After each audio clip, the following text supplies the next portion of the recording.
Hello, good evening and welcome to the special episode. আজকের ঘটনাটি আমাদের কাছে পাঠিয়েছেন সাতক্ষীরা জেলার কলারোয়া থানার এক শ্রোতা।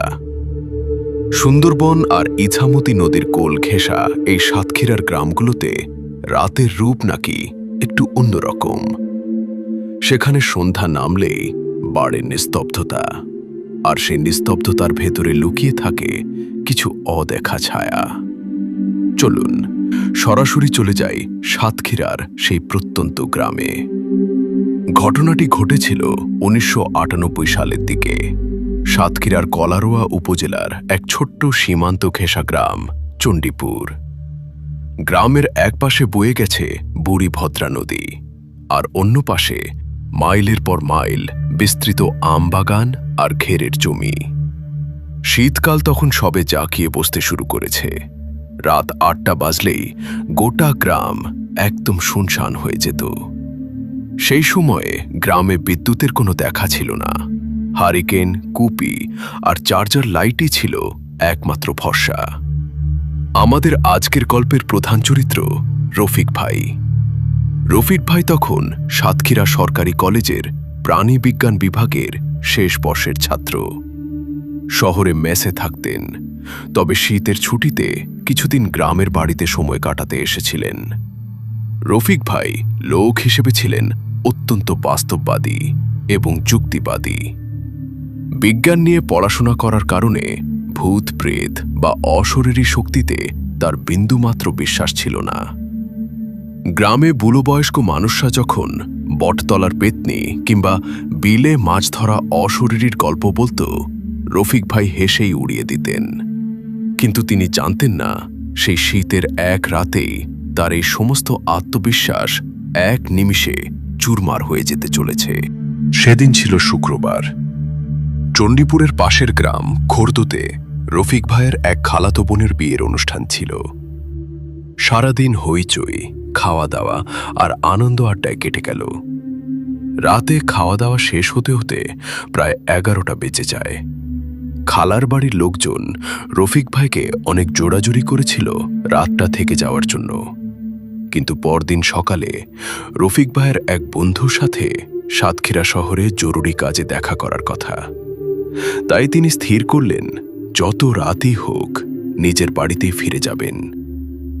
খোর্দ থেকে চণ্ডীপুর গ্রামের দূরত্ব আনুমানিক 4 কিলোমিটার। পুরোটাই কাঁচা মেঠো পথ। পথের দুপাশে বিশাল বিশাল বাঁশঝাড়, আমবাগান আর ছোট ছোট পুকুর। শীতের রাতে চারদিক ঘন কুয়াশায় ঢেকে গিয়েছিল। রফিক ভাইয়ের হাতে ছিল একটা 3 ব্যাটারির এভাররেডি টর্চ লাইট, আর গায়ে একটা ভারী চাদর। তিনি মেঠো পথ ধরে হনহন করে হাঁটতে শুরু করলেন। হাঁটতে হাঁটতে রফিক ভাই লক্ষ্য করলেন, কুয়াশা ক্রমশ এতই ঘন হচ্ছে যে টর্চের আলো মাত্র কয়েক ফুট সামনে গিয়ে আটকে যাচ্ছে। বাতাস একদম বন্ধ। অদ্ভুত এক থমথমে নীরবতা চারপাশ ঘিরে ধরেছে। শীতের রাতে গ্রামে অন্তত শেয়ালের ডাক বা কুকুরের ঘেউ ঘেউ শোনা যায়, কিন্তু সেদিন যেন পুরো পৃথিবী থমকে গিয়েছিল। কোনো সাড়া শব্দ নেই, শুধু রফিক ভাইয়ের নিজের পায়ের শব্দ আর বুকের স্পন্দনের আওয়াজ কানে আসছে। হাঁটতে হাঁটতে রফিক ভাই চণ্ডীপুর গ্রামের সীমানায় পৌঁছালেন। এই সীমানাতেই রয়েছে একটি কুখ্যাত জায়গা, মালিদের বাঁশঝাড়। গ্রামবাসীর মুখে প্রচলিত ছিল, বহু বছর আগে এখানে এক হিন্দু পরিবার থাকত এবং তাদের এক কন্যা রহস্যজনকভাবে নিখোঁজ হয়ে যায়। তারপর থেকেই নাকি এই বাঁশঝাড়ের আশেপাশে রাত বিরাতে অদ্ভুত সব ঘটনা ঘটে। রফিক ভাই মনে মনে এসব কুসংস্কারকে হাসাহাসি করতে করতেই বাঁশঝাড়ের সংকীর্ণ পথটায় ঢুকলেন। ঠিক তখনই বাঁশঝাড়ের ওপর থেকে একটা বিকট শব্দ হলো। রফিক ভাই থমকে দাঁড়ালেন, টর্চের আলো ওপরের দিকে ধরলেন, কিন্তু ঘন কুয়াশা আর বাঁশের পাতার আড়ালে কিছুই দেখা গেল না। তিনি ভাবলেন, হয়তো কোনো বড় প্যাঁচা বা বাদুর ডালপালা নাড়া দিয়েছে। মনে সাহস এনে তিনি আবার হাঁটা শুরু করলেন।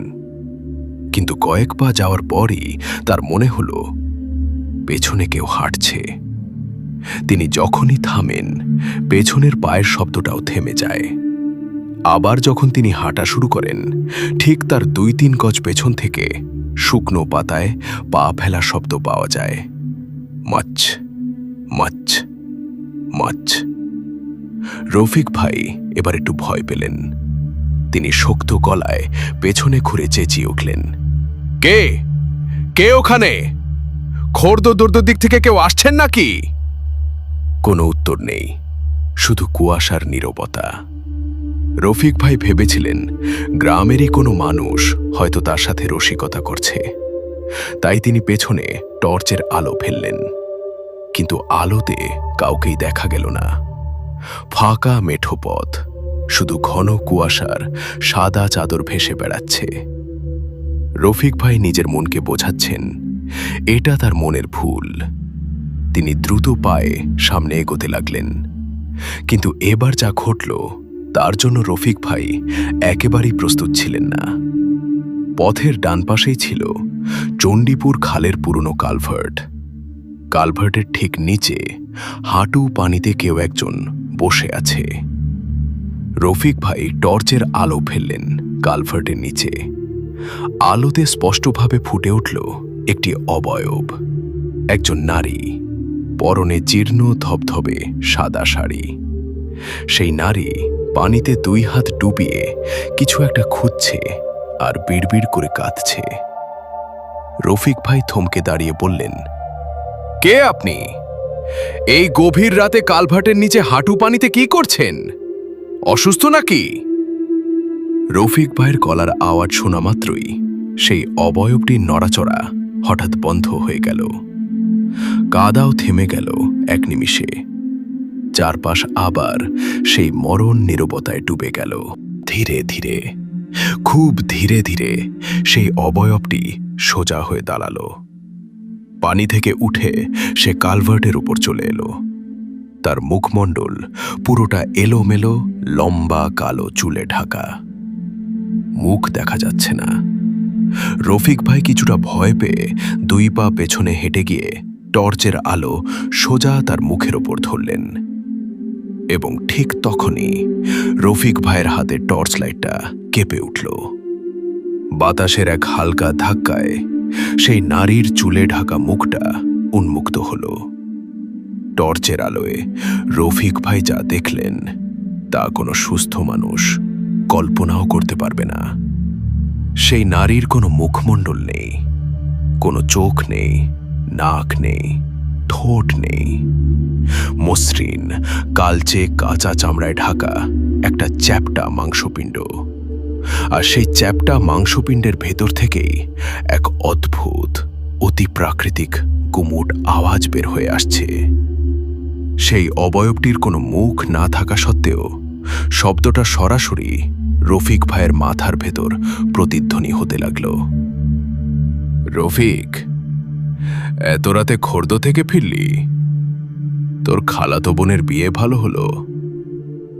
রফিক ভাইয়ের গায়ের রক্ত যেন মুহূর্তে জমে হিম হয়ে গেল। বিজ্ঞান, যুক্তি, সাহস সবকিছু এক নিমেষে বাতাসে মিলিয়ে গেল। যে সত্তা তার সামনে দাঁড়িয়ে আছে সে মানুষের কোনো রূপ নয়। সে জানে তার নাম, সে জানে সে কোথা থেকে আসছে। রফিক ভাই চিৎকার করে দৌড় দেওয়ার চেষ্টা করলেন, কিন্তু তার মনে হলো তার পা দুটো যেন মাটির সাথে পেরেক দিয়ে গাঁথা হয়ে গেছে। শরীরের কোনো পেশি নড়ছে না। হাত থেকে টর্চ লাইটটা মাটিতে পড়ে গিয়ে নিভে গেল। চারপাশে নিখাদ, গাঢ় অন্ধকার। ঠিক সেই মুহূর্তে রফিক ভাই তার ডান কানের একদম কাছে, খুব কাছে কারো ঠান্ডা বরফের মতো শীতল নিঃশ্বাস অনুভব করলেন। আর একটা বিকৃত ভৌতিক গলায় ফিসফিস শব্দ শুনতে পেলেন। বিজ্ঞান দিয়ে কি আমাকে মাপতে পারবি রফিক? তুই তো আমাকে বিশ্বাস করতিস না। দেখ, ভালো করে দেখ। রফিক ভাই শেষ শক্তিতে এক মরণ চিৎকার দিয়ে অন্ধকারে ঢলে পড়লেন মাটিতে। পরদিন সকালে গ্রামের কৃষকরা যখন জমি পরিষ্কার করতে যাচ্ছিল, তখন কালভার্টের পাশে রফিক ভাইকে অচেতন অবস্থায় আবিষ্কার করে। তার সারা শরীর কাদা পানিতে মাখামাখি, গায়ে তীব্র জ্বর। তাকে দ্রুত সাতক্ষীরা সদর হাসপাতালে নিয়ে যাওয়া হয়। প্রায় 3 দিন পর রফিক ভাইয়ের জ্ঞান ফেরে, কিন্তু জ্ঞান ফেরার পরও প্রায় 1 সপ্তাহ তিনি একটা শব্দও বলতে পারেননি। শুধু এক দৃষ্টিতে দেয়ালের দিকে তাকিয়ে থাকতেন আর ভয়ে শিউরে উঠতেন। পরবর্তীকালে রফিক ভাই যখন সুস্থ হয়ে এই ঘটনাটি তার পরিবার ও গ্রামের মুরব্বীদের জানান, তখন গ্রামের প্রবীণরা বলেন 1970 সালের সাইক্লোনের সময় ওই বুড়িভদ্রা নদীর প্লাবনে খোর্দ আর চণ্ডীপুরের বহু মানুষ ভেসে গিয়েছিল। সেই কালভার্টের নিচে এক নববধূর মৃতদেহ পাওয়া গিয়েছিল, যার মুখমণ্ডল মাছে খেয়ে চ্যাপ্টা করে ফেলেছিল। তারপর থেকেই বহু বছর ধরে সেই স্থানে গভীর রাতে একা পথিককে এভাবে পথ আগলে ধরে সেই অশরীরী আত্মা। শ্রোতা বন্ধুরা, আজ রফিক ভাই আর সেই চণ্ডীপুর গ্রামে থাকেন না। তিনি বর্তমানে ঢাকায় বসবাস করছেন।